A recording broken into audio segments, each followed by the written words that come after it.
Hello, I'm Miss Linda, and this is a new month and new books. I'm going to share with you some of the books that we've just received for the youth services, a part of the library. Thought maybe you would enjoy opening the box with me.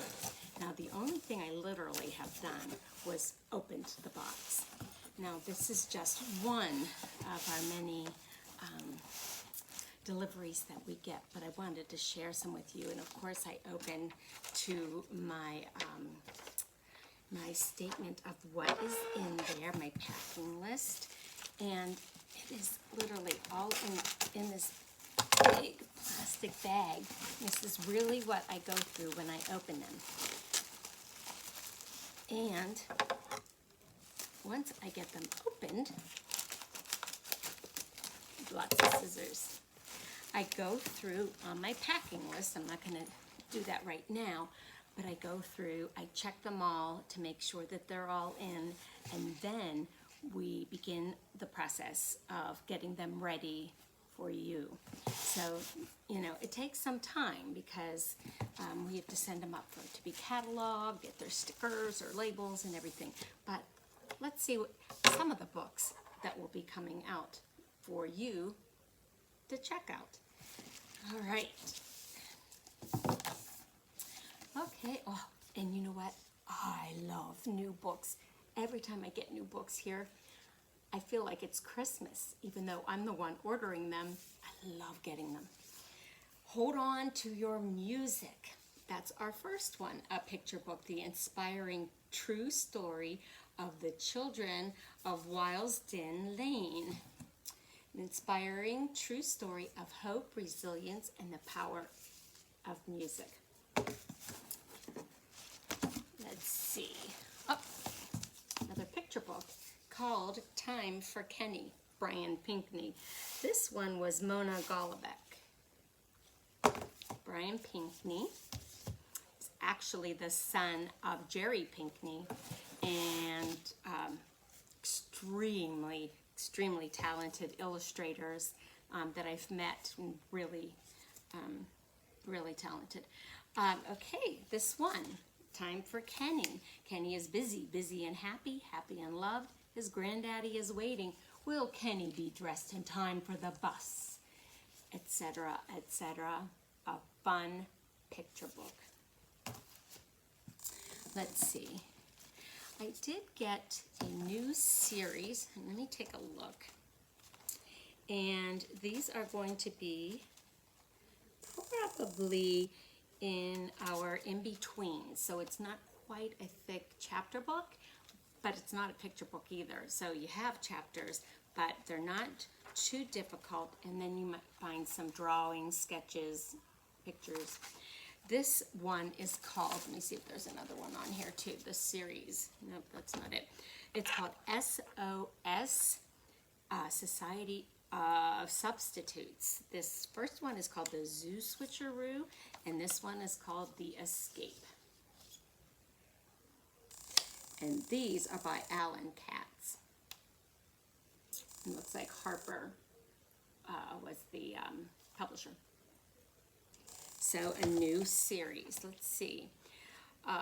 Milton Worthy can't wait for his class trip to the city zoo, but little does he know that Noah the ferret, part-time classroom pet, full-time evil mastermind, has escaped his cage and stowed away on Milton's school bus. Good thing their substitute teacher today is none other than Milton's mom, Mrs. Worthy, secret member of the super awesome Society of Substitutes. Will Milton and his super substitute mom be able to stop the zoo from running completely wild? Can you imagine? Can't even imagine having your mother as a substitute teacher and you're in the room. Tales from the Hinterland. New York Times bestselling author of The Hazelwood, Melissa Albert. This is obviously going to be in the youth services chapter books, fiction chapter books. See if I can find any brief descriptions for you. I was going to do some reader advisory and share more what some of these books are about. But for today, new month, new books, I want to share some with you without it taking forever. It takes forever just to get them out of here. The Highest Tribute, Thurgood Marshall's Life, Leadership, and Legacy, written by Kekla Magoon. Oh, looks beautiful, the cover, the pictures, the illustrations. See what it's like growing up as Thurgood Marshall. Okay, beautiful, beautiful cover. Okay, this one is a young adult book. To survive the Holocaust, a young Jewish woman must pose as a Christian farmer's wife in this unforgettable novel, inspired by true events from the USA Today best-selling author of The Gown. It's called Our Darkest Night, a novel of Italy and the Second World War by Jennifer Robson. Okay, now some of these you are going to see, and I believe that includes this one. Now, sometimes we have to order replacements to replace our very loved books. So these are some of the replacements. They only last so long. And Angie Thomas wrote a book, Concrete Rose, another young adult. There's one thing 17-year-old Maverick Carter knows. It's that a real man takes care of his family.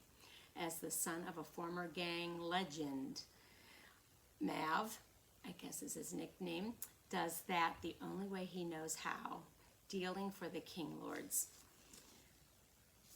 Sounds like a wild, crazy. This one is a juvenile fiction, Many Points of Me by Carolyn Gertler. Looks like a good read. There's so much of Dad that I share with the world. This is one piece of him that's private. That's mine. It's like Dad left this portfolio, this drawing, behind on purpose for me to discover, and I don't have to share it with anybody unless I chose to. When I'm ready, if I'm ready. That is so interesting. Like I said, I love new books. All right, getting there. We've got more. Gary Paulson, another juvenile fiction, Gone to the Woods, Surviving a Lost Childhood. Yep, we like Gary Paulson. Up, a Rick Riordan presents City of the Plague God, which is Sarwat Chada. Now, we all know that Rick Riordan has written a lot of things, and now he is part of presenting new, good juvenile fiction. And what's interesting is that you find that as soon as you look at the cover, you can see that it resembles some of the other books. I really like that. Okay, and this one, let's see. This is another, young adult fiction called Wrong Alibi by Christina Dodd. In the Alaskan wilderness, the hunted can become the hunter. Interesting. So hopefully we will have more information on you as we do a reader's advisory, meaning we'll kind of give you more details at some point on what the books are about. But in the meantime, new month, new books. I hope you learned something.